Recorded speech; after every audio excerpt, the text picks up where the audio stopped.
Episode number 46, losing your friends because you decentered man. I am not here to be like, oh yeah, I'm the perfect friend who's never centered men before. Because if you guys have seen the other episodes, which if you're new here, hi, go tune into some of those. I'm a human too. I was actually very annoying about how I centered men in the past. And I regret that I did put my family and friends in that situation with me because they did have to tell me that like it was fucking annoying what I was doing.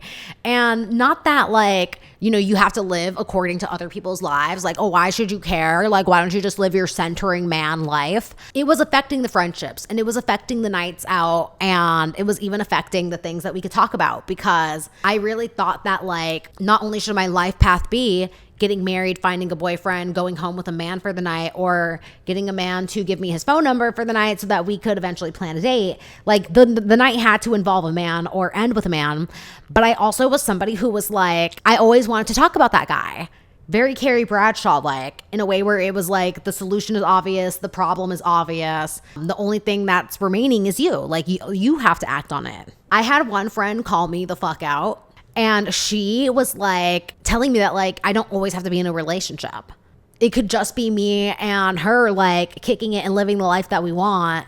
And adding men to the mix actually makes it quite messy and it's not necessary.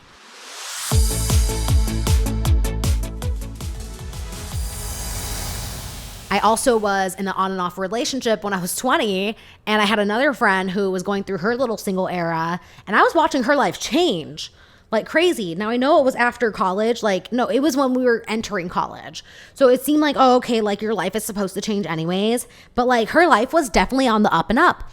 And she was telling me like your life could change if you stop centering men. So I know I've said this before in the past episodes, but I say it again to anybody who's new here. If you are maybe the friend who is centering men, don't feel bad about it. You can change that. You can turn around. I think the most important thing is awareness. And when I talk about awareness, I mean clocking yourself in the middle of the action as you're doing it. Becoming aware of the action enough to interrupt yourself in the middle of it and ask yourself, why are you doing it? What's the motivation behind it? Why does it make you feel the way that it makes you feel? Why do you feel the need to do that, right? Let's see what I have in my notes here about this one. Awareness and self-reflection is stopping in the middle of the task you're doing and asking yourself, why am I doing this? How am I doing this? What is the goal of this? And am I achieving the goal of this action? Now, for me, my moment was when I was with my friend and it was kind of like a double date scenario, except it was her and her man on the date. And they just happened to have brought a dude and maybe like another dude of the friend's dude. And like in the moment, I just remember thinking that like they were walking 10 feet ahead of us. I didn't know these people. I wasn't close with them. But I remember my heart like pumping at the opportunity to go and join them and walk with them. And to be talking to them instead of talking to the girl that I was with. And I had to be like, why the fuck am I thinking that? Mind you, in my early 20s here. But I was like, why is this like such a physical sensation and thing for me? And it was like, oh, because I value the male attention more than I value my friend. And then I was like, well, why do I value my friend less than these dudes? Because I know her and I trust her, and actually she's the reason why I'm here. Because you think that like there's some goal that you're gonna get with these guys. You know, the guy that turns into a date, or the date that turns into your husband for the night. And yeah, we'll talk about husband hunting.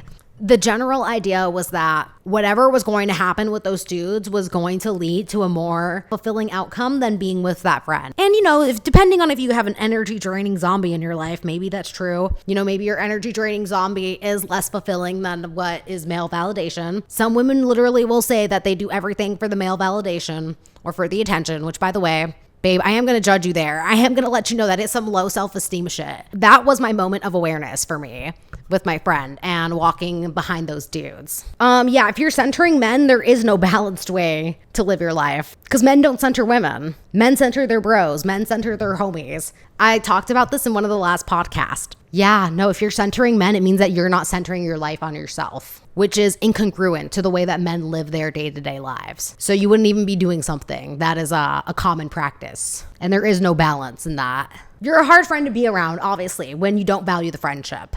And you're also kind of annoying because you guys might not want to have the night end in the same way. and you act in ways that are distant, or you gradually move yourself away from your friends in those dynamics where men are involved. Depending on how serious your friend is about centering men, it could be somebody who even puts you in a dangerous situation. If you have a parent who centers men, you know that your parent will like disappear for days at a time, sometimes not even call you. They'll just like run off with the man, and maybe your sibling takes care of you for a day or the weekend, and you just have like no idea where your parents are. This is common I remember once upon a time though, I did have a friend in elementary school. Her mom would do that. And I just didn't understand. Like, that didn't make sense to me as a kid. But yeah, so parents can be that way too. And it's just like the all out abandonment because the value for the man is so high. And yeah, maybe you don't grow up with your parents doing that as a kid. Maybe they suddenly do it when you're an adult, 90 Day Fiance situation shit. Your mom suddenly wants to get with somebody from the Dominican Republic. If anybody remembers that, it's like one of the first 3 seasons where like her daughter's fully grown, and then like the Dominican man that she brings in makes inappropriate ass comments. That's where this is going. I can't remember what they specifically were. By the way, I'm Dominican, not even shading him for being a Dominican, but it was the one episode where like me and my sister were like, ugh. Yeah, when your grown parent starts moving in ways that reflect low self-esteem and centering men, it really hurts. And you notice the way that it kind of like impacts them. But anyways, not speaking from personal experience here, never. So yeah, your friends become unrelatable. Let's say maybe you made it over your centering men slump, and now you have your friends who are the ones that are super centering men. You're the one that's free now. It becomes hard to be friends with them because sometimes you have the friend who wants to bring their man everywhere, and it like takes you entirely out of the situation because you can't act or have the conversations that you want to have with them. In my notes, I have the people that leave you at the club, the people who tell themselves it's their happy ending. I think it also is hard to be their friend because sometimes they act like you're fucking up in life because you're not available on a dating app, or because you're not actively pining and sharing stories about being effed over by men. And you're not constantly in the rotating door of having a new man story to tell every week. I know as content creators too, we can experience this. You go on a few dates and suddenly like you get an audience that really wants to see you keep going on dates and keep like pursuing the act of love. It's like a whole niche on Twitch too, where like people like seeing creators date other creators and like follow up on the journey and the dating and the tea of the relationship. But yeah, if you don't put yourself out in the world and you're not actively making yourself available to men, that in itself, for some people who do center men, they find it so like unrelatable. Some people are so serious about centering men that like they even switch politics. So like sometimes your friend switches sides on you just so that they can switch sides to be with men. I've watched it happen. One of the final things that I have in my notes is that your friends who are centering men, they can take it so far to the point where like they made their man that they don't even really fully like. They just feel like they need to have a man in their life. They like make that man fully involved with what they have going on and where they are like now in their life journey. Like if they're like, oh yeah, I'm in my mid-20s, like I'm in my mid-20s, I need to have a boyfriend. They're so like adhered to the life status and the life path of what they think that they should be doing to be happy, that you watch your friend actively suffer because they have this man who's their roommate that they don't even fully fuck with. Like you watch them live in resentment and even like treat that man like crap and say crazy things to him about him. It's really hard to watch someone who maybe doesn't even center their man, but they center the idea of having a man.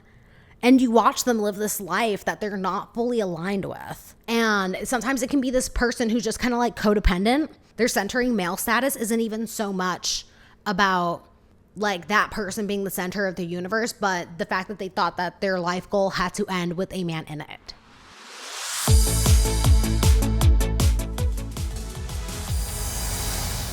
People want to know in the chat, where's the between an unhealthy centering of men mentality and a healthy active, not passive pursuit of a partner? I know, that's true. Yeah, where is the middle ground in all of this? So, I actually didn't even write about that. I didn't write about that even one bit. I think because I feel like it's insinuated that like You're not like having physical reactions about leaving your friend. I feel like it's in the not extreme version of wanting to chase men. Like if you notice that there's like two dudes walking ahead of you and your friend, you're not getting that heart palpitation about how badly you want to be catching up to them. Or like if you guys are at the club, like you don't leave your friends for that man. One part of it is doing that shit on your own time, not involving your friends and family in it. Another part of it is maybe like having two life plans. Don't just create one life plan that involves a man and then become addicted to that. I remember when I was 26, 27, I kind of felt like, wait, I'm hot, I have filler, like I'm starting to pop off online. At this point, I should have a man. I was still kind of living in my shoulds, and I caught myself constantly throwing air punches because I felt like in this era of my life, like there should be some romantic element there. But I was living in a lot of anger because I never created the version of my life path that didn't actively have that person in it. So I think, have more than one life path for yourself and be very flexible with what your life is going to look like. Somebody tried to explain this to me when I was 24. I was like, oh, when I'm 30, I'm going to have all of this. And they were like, girl, don't do that to yourself. Like, what if you don't? Okay, be prepared to not have that. And it was like, yeah, that's you, but that's not going to be me. And that made me really fucking annoying too, right? Thinking that you're so fucking precious that like you're somehow going to really get your one very specific life path. I would also say that is the extreme. That's the thing, is that like when you are centering men, you have taken it to an extreme. That mother who like disappears on the weekends, obviously you're not disappearing, ideally. Like I hate that like I'm cutting it kind of in the middle like that. Oh my God, oh no, you said you're doing that to yourself right now. Well, I think like for me, I didn't even so much visualize what my life would look like without a man. I visualized what my life would look like after heartbreak, after healing from my heartbreak. So that's where I kind of was like, okay, maybe I'll have this and I'll have that. Maybe sometimes it even helps to, not that anything that happens in TV is real life, but maybe it would help you to see someone doing it and living out an enactment of living the single life and maintaining some type of like semblance of a single life. See, I think Sex and the City would be a terrible place to start because they don't even show them at work until maybe like season 3 and season 4 when they start running out of plot lines. I hope that answered it. What do you think? Do you guys think I could expand on that more? Let me know. Let me know which areas you would like me to. But yeah, if you do have friends in your life that are centering men, some people, I don't know, there's the centering man that crosses over with the pick me. So, okay, before I jump to that, if you have the friends that are centering men in their life and you're wondering, what do you even do with them? My advice would be call them out because they might not know the impact that it's having. They might be a little bit aware, but like, be willing to make them uncomfortable enough to confront themselves in that situation. And sometimes you do want to be like, hey, that was dangerous that you left me at the club by myself. I don't recommend doing that to your friends again. You might even want to say, hey, when you're sitting at the bar with your friend and you're noticing that they're looking around for husbands, you might have to be like, bitch, chill. Like, you're here with me tonight. Maybe if you even have a situation where you see your friend doing the most to get male attention, maybe you want to give them a little rubber band snap. Like, I love you, but you're turning into another person right now. I wouldn't recommend mocking their voice. Like doing, like if they go baby voice around men, I wouldn't recommend mocking their baby voice. I wouldn't recommend not telling them and assuming that they know, because if you're in your early 20s, they might not know, honestly. Frontal lobe behavior.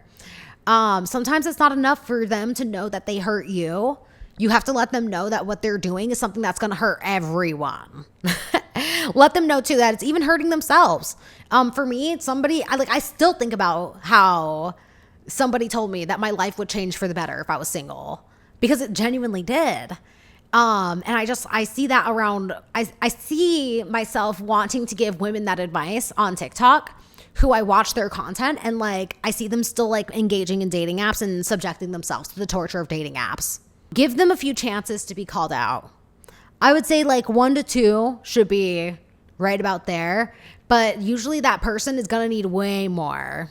My next piece of advice, sometimes if you are so dead ass set on having this friend in your life and in your sphere, maybe it's somebody you can't avoid. I learned that the hard way this year, that like you are going to be in situations where there are some people you just have to be around because of work and proximity for your lifestyle. But you have to accept the differences and the barriers. You might have to become radically indifferent to the barriers that are caused between the fact that your friend centers men and the fact that you're not centering men. Those barriers could be ones that they're putting up because they're centering them so heavily, or they could be ones that you're putting up because you just wish your friend would stop.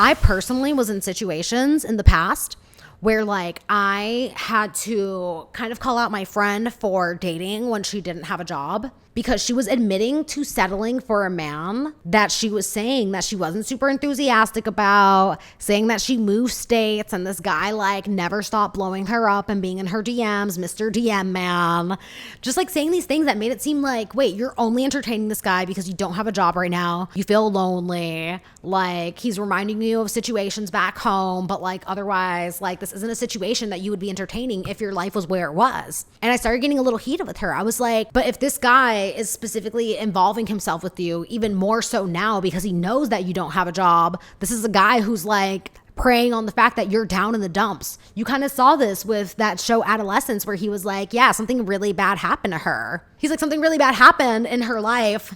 So now I felt more confident asking her to be my date because I felt like she would be more likely to say yes. And mind you, Adolescence wasn't out when this happened, but I was trying to tell my friend, like, you shouldn't date this guy until you're where you want to be, until you know that like you're not just settling for the dude. Now, this girl, she got really quiet and really uncomfortable with me, because here's another thing centering men friends will do. They won't let you know how much they're centering men, especially if they know that you're well into decentering them. They'll play gangster thug and act like they don't even want the boy. Sometimes they'll act like they fucking hate his ass. And the disconnect for me was that the queen was not being very honest with me in this moment, that like maybe she did fucking want to fuck with this guy, but in that moment, it wasn't showing up like that. It was just showing up as getting quiet, like acting all silent and being like, ew, this is awkward. And it got even more awkward because there was another person in the car who fully centered men. Fully centered men. I'm talking about the one who like made a whole life with one, not super enthusiastic about that life type of centering men. That's what everybody's doing. People are getting married and doing this by the time they're this age. So like, I got to do it too. It's just the way that they were raised, but they never broke out of it. Thing number one is giving me the bombastic side eye and acting scared. And thing number two is like egging on the silence. I don't know how to describe it, but like giving me bad juju in the moment, not supporting the cause, not walking it back. Because thing number two is the person who the last podcast was about. So why would the energy change? And if you need more context, the last podcast was about surviving the friend that hates you. I had that moment where we all were like in the car, and the moment that I realized that they just weren't picking up what I was putting down, and they were like actively rejecting the idea of not dating when you're like in a sensitive situation, I was just like, okay, yeah, do what you want. No, like, yeah, that like it seems like you're open to the opportunity. So yeah, have fun, explore it. Some things just need to be learned through yourself. Like, not even trying to be mean or condescending or bitchy about it, but I was genuinely just trying to be like, okay, like that's clearly where this is gonna go, so have at it. Someone has to carry on the human race. Well, it was very awkward and uncomfortable for me.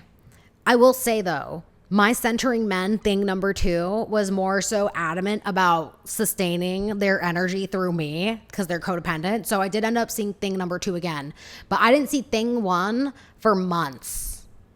And by the time I did see thing number one, she was still playing that game of like, I don't really even like him like that. And I just had to be like, just admit that you like him. Like, so I can stop sitting here bashing the guy. Like, if you like him, can we just get to that part so you don't have to lie to me? See, I had to call her out. And then she was just like, okay, I do. And I was like, finally, ho. So it's possible to have these honest conversations with them. It is possible to get past that barrier, but is only as much as the other person's going to meet you. So if that person is so dedicated on centering men, like being deceptive about it, you know, if they're not meeting you halfway, like it's never going to work. I think the fact that I was even open to her, even having her own experience, was kind of that little bit of gap. Because you can't force somebody to like not be that way, especially if that's a journey that they're dedicated on going on. Let them have that journey. Not to be like, oh, let them, but like dead ass, if that's what they want for themselves, let them go live their Carrie Bradshaw truth. Yeah, so, okay. Now, to the person who brought up this point of like expand on wanting to be a mother, making that goal problematic. It's not problematic that you would want to be a mother. Actually, having a family is a very real thing for some people. Be prepared to have that family without a man, depending on if you can never find a suitable partner. Be prepared to IVF, be prepared to adopt, be prepared to do it without a man. If you want to make an alternative plan, but still have that end goal. That would be my advice for somebody who is maybe heavily centering men, but like doesn't want to get stuck in the misery of settling and constantly chasing and heart pounding and leaving their friends at the club and leaving their friends like in fucked up ass situations so that they can run back home with a man. So that's going to be this one for the day. The next topic is career insecurity. All right, you guys, and that is the end of decentering men, losing friends because you've decentered men. Feel free to ask me questions and we can make a part 2 on this topic if you guys would like to explore it some more. The episode before this talks about how to make friends and to expand your universe if you are somebody who is already decentering men or on your decentering men journey. So go check out the other topics that I've made about this. And yeah, I will probably make some more because I feel like we could never stop talking about this one. Thank you guys for tuning in. I am going to go, but make sure to follow me on my Patreon. I'm going to start uploading these raw live streams on edited podcasts there so you guys can see everything that the Twitch audience sees before these become final podcast edits. I think it's $3 a month right now.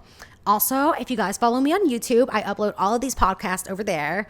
If you're watching me on Spotify, make sure to leave 5 stars. If you're watching me on Apple, make sure to leave 5 stars and a nice little comment because I read them all. And I am on Instagram, I am on TikTok, and I also am on Twitch. That's where I record all of these live. I'm Fleeksy on everything, so make sure to go give me a follow. All right, you guys, thank you for tuning in, and I'll see you in the next episode. Bye.